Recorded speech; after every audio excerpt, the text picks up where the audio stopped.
The year is 2001. I just got done singing Jesus Loves Me like 17 times at church that day, and I bugged my mom and my dad the whole ride home if we could go to the local used video game store in my hometown called McVans. I had one of those big ceramic pigs with overalls on it that my grandma made for me whenever I was, I don't know, like 3. I had one of those sitting at home and it was like completely stuffed to the brims from cash doing chores, and I was like, you know what? Let's go buy some video games, gosh darn it. So I guess after I annoyed my mom and my dad long enough in that car ride, they decided to make that long, horrible 20-minute drive over to the east side with me so I could check out what they had in stock for my little 7-year-old eyeballs. So after checking out all the goods, I finally ran across it. The game I wanted, the game I needed to have.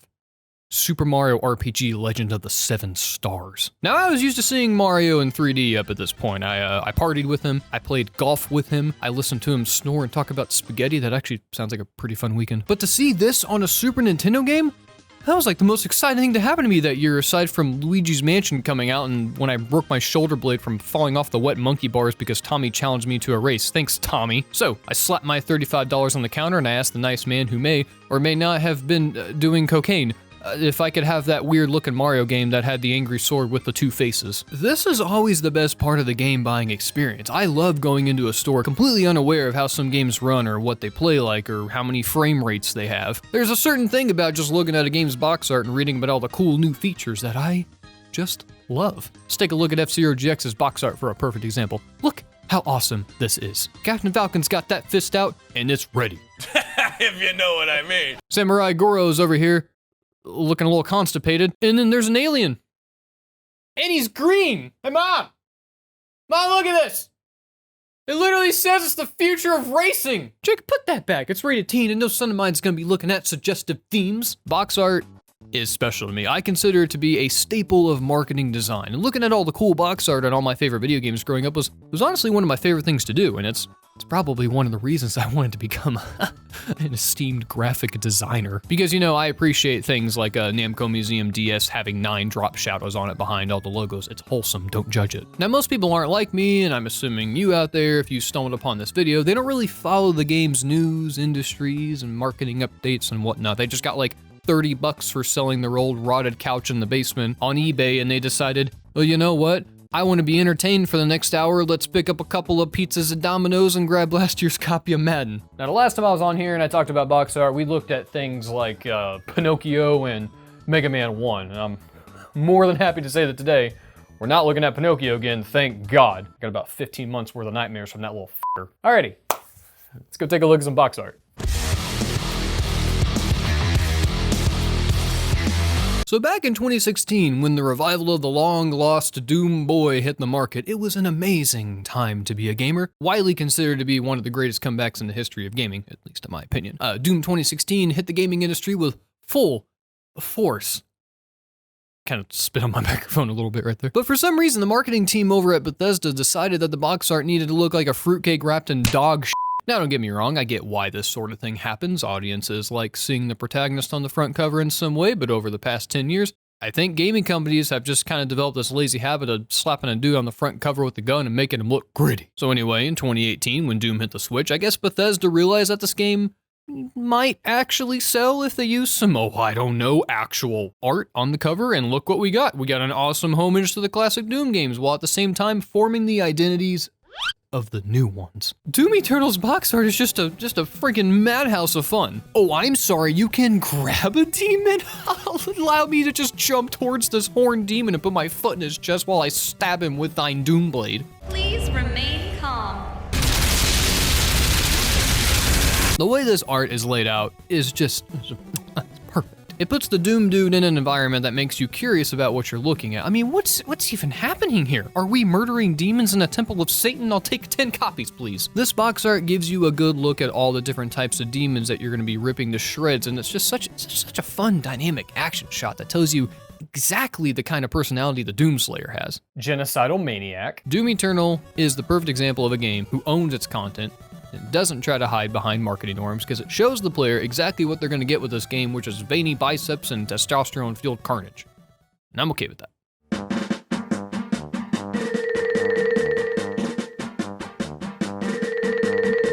So, in my opinion, a lot of Zelda box art up until a certain point was just kind of a bunch of ass. Like, it wasn't completely terrible or anything, but for a series that's, renowned to push video games and, really challenge game design to innovate, it's kind of shocking to me that so many of its games have this, that. Look at the first 5 games, for example. Classic, blah, kind of okay, see previous again. I mean, Majora's Mask was like the first one to mix it up a little bit, and it was just pretty much following the same template of just slap a logo on it and make it big. The Oracle games were really the first games to break this trend in this series of just putting a big old logo on a smeary brown-ass background. Are those characters? They actually put some, people on the cover in a more interesting composition than the other designs, and while these aren't exactly the Sistine Chapel of box arts, at least they got some personality. But then, we got to what I like to call the renaissance of Zelda covers, aka the remake years. All of these are just fantastic. Just a beautiful showcase of custom art, lovable characters.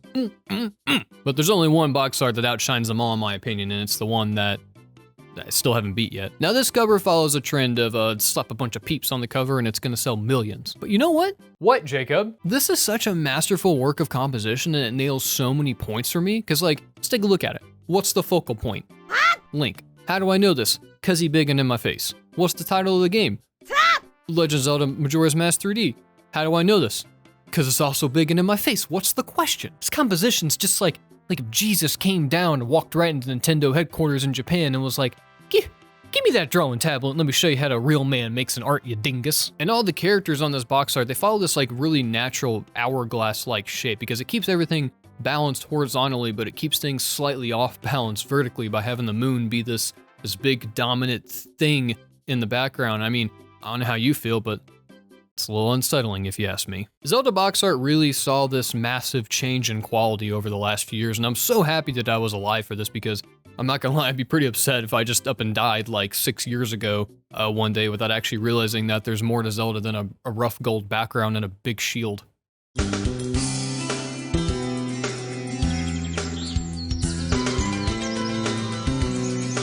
Survival horror games have had their fair share of good box arts, and they've had some pretty bad box arts too. Resident Evil is a perfect example of this. Resident Evil 5's box art is easily a product of the 7th generation of consoles, while Resident Evil 4's European box art is like that feeling when you wake up at 7 a.m. on a Saturday only to realize that you don't have to go to school, so it's back to bed, bitches. But we're not talking about Resident Evil.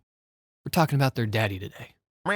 Alone in the Dark. Alone in the Dark is just praised as the father of the 3D survival horror genre because it single-handedly innovated and brought this style of gameplay to life that you're seeing before your eyes with its focus on atmosphere or bone-chilling plots and brilliant sound design. I mean,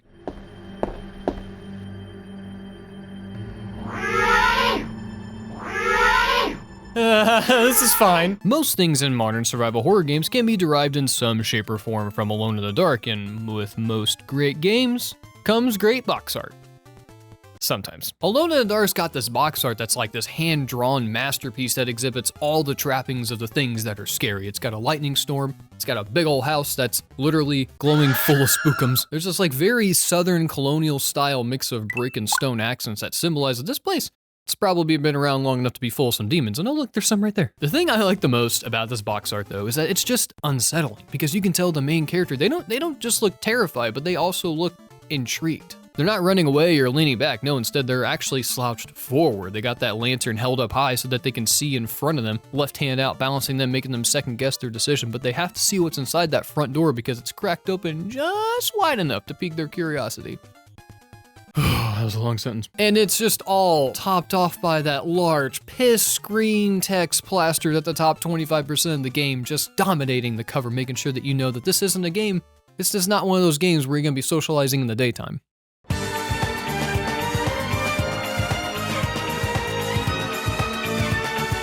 So a lot of times when games get re-released, their new box art's kinda crap. The Last of Us is a perfect example. You got this nice tilted image of Ellie and Joel walking down a ruined city. I'm guessing that's New York or something, I don't know. And then Sony re-released it and all of a sudden was just like, nah, fuck all that interesting imagery, just throw them on a black gradient, no one cares. But I do.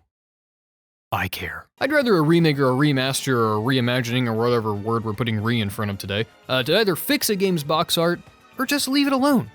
And that is exactly why I like Xenoblade. Xenoblade Chronicles box art is just one of those that's just simple in all the right ways. Instead of showing any of the main characters on the box art, it decides to focus on both the villain and the destination of the game's main story, the Mechonis. Sorry if I spoiled anything for you, but I mean it's right there on the cover. This big dude is placed front and center here, just hanging out right above the logo, right there, that's his home. And immediately below the logo is the main weapon of the game. Ah! The Monado. The Monado. The Monado! The Monado. The Monado is this super cool weapon made of pure raw energy, and it can allow Shulk to see into the future, and all I gotta say is, if this game was around when I was a kid, I would've lost my goddamn mind, because that's like the coolest thing ever. This is the Monado's power! It's interesting how they have that much confidence in this sword as a symbol that they're just willing to stick nothing but this vast plane contrasting behind it, with the only focal point being the bright red mech slayer here. It tells you, as the customer, that this thing, it's probably pretty important. This is one of those box arts that makes you kind of lay your kid down for bed and say, son, have you ever heard the tale of the Bionis and the Mechonis? Well, forget about that green eggs and ham bullshit. You're in for a wild 12 hours. This right here is minimalism done well. Whenever you can strip your game down to just two simple elements of light and dark, and it still makes sense, then you know you've done something right. I mean, they know this box art's so good that they used it 3 times. And I bought it 3 times.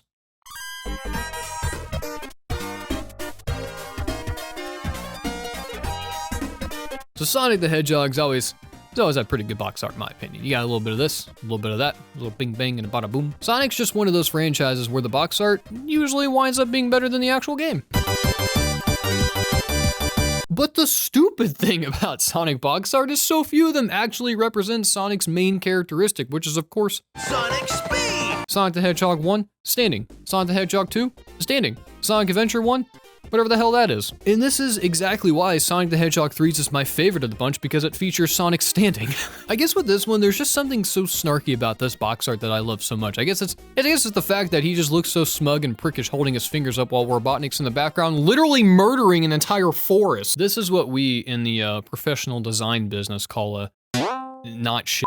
You got your 3 main points of interest here, and right over there. The logo's at the top, all nice and big, so grandma doesn't actually get you Sonic 3D blast. You got a lush, tropical, vibrant setting brimming with color and just bursting with adventure. And then Sonic's down here following the rule of thirds and just slapping that trio right smack dab on the grid. But last, and most certainly not least though, you got Robotnik edging himself just a smidge on the border here, because this game wants you to know it breaks all the rules. Sonic 3 is just one of those box arts that represents the classic golden era of box art. It was a time where box art wasn't this like corporately created thing in a lab. No, it was allowed to just be this living, breathing, goofy, good fun time. It looked like everything there was crafted by an artist with a vision, because it's all so well laid out with just enough of that sweet 90s sassy Sonic sass. If someone tries to touch you in a place or in a way that makes you feel uncomfortable, that's no good. Box art is just one of those things I'm just never gonna get tired of looking at. Whether it's looking at something awesome from the 90s like Zombies Ate My Neighbors, or it's boring and butt-ass ugly like Call of Duty Black Ops 3. It doesn't matter to me. It's all art. We are all art.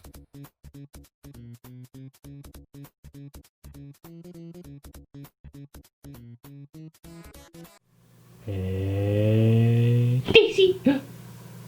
Oh, look at that girl. Oh, look at that girl. Daisy! Oh, look at that girl. Oh, look at that face. Daisy!